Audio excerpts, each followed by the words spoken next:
Time নিউজে আজকের আলোচিত সংবাদ সঙ্গে আছি আমি আঞ্জুম হক আরবি। প্রথমেই শিরোনাম।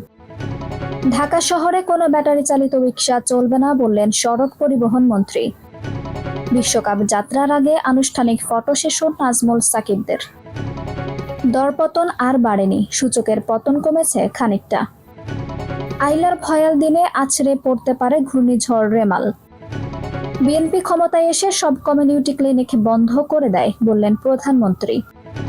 মার্কিন নিষেধাজ্ঞার হুমকিকে উড়িয়ে দিলেন ভারতের পররাষ্ট্রমন্ত্রী। ইন্দোনেশিয়ায় ভারী বৃষ্টিপাত ও বন্যায় 58 জনের মৃত্যু। এবার বিস্তারিত। রাজধানীতে ব্যাটারি বা যন্ত্রচালিত কোনো রিকশা চলতে না দেওয়ার নির্দেশ দিয়েছেন সড়ক পরিবহন ও সেতুমন্ত্রী ওবায়দুল কাদের। টি-20 বিশ্বকাপ খেলতে আজ বুধবার মধ্যরাতে দেশ ছাড়বে বাংলাদেশ দল। তার আগে দুপুরে আনুষ্ঠানিক ফটো সেশন সেরেছে নাজমুল হোসেন শান্ত বাহিনী। ফের লাগাতার দরপতনের কবলে শেয়ার বাজার। দরপতন দীর্ঘায়িত হতে পারে এমন আতঙ্কে শেয়ার বিক্রি করেছেন বিনিয়োগকারীরা। এতে ভালো বা মন্দ সব ধরনের শেয়ার দর হারাচ্ছে। তবে গত কয়েকদিনের দরপতনের পর বুধবার দিনের লেনদেনের শুরুতে যে হারে দরপতন শুরু হয়েছিল তা কমে এসেছে। 2009 সালের 25 মে সুন্দরবনে আছড়ে পড়েছিল ভয়ঙ্কর ঘূর্ণিঝড় আইলা। ভয়ঙ্কর সেই দুঃস্বপ্ন ফের ফিরে আসতে পারে। চলতি বছরের 25 মে আরও একবার আছড়ে পড়তে পারে রেমাল নামে একটি ভয়ঙ্কর ঘূর্ণিঝড়, এমন তথ্য জানিয়েছে ভারতীয় আবহাওয়া দপ্তর।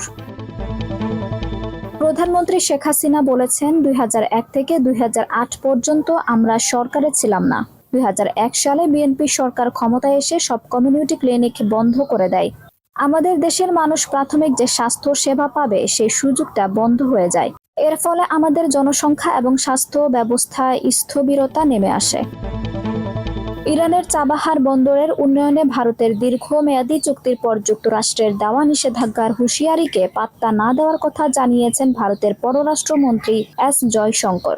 তিনি বলেছেন, যোগাযোগের সুবিধার্থে ইরানের কৌশলগত বন্দর প্রকল্পে কাজ করবে ভারতীয় কোম্পানি। এছাড়া যুক্তরাষ্ট্র ও অতীতে এই বন্দরের বৃহৎ সুবিধার বিষয়ে প্রশংসাও করেছিল। ইন্দোনেশিয়ায় সপ্তাহব্যাপী চলা ভারী বৃষ্টি ও বন্যায় এ পর্যন্ত কমপক্ষে 58 জনের মৃত্যু হয়েছে। দেশটির পশ্চিমাঞ্চলে একটি আগ্নেয়গিরির শীতল লাভা এবং আকস্মিক বন্যার কারণে এখনো অনেক মানুষ নিখোঁজ রয়েছেন। উদ্ধার অভিযান এখনো চলমান। বন্যার কারণে রাস্তাঘাট, বাড়িঘর, মসজিদ প্লাবিত হয়েছে। খবর খালিজ টাইমসের।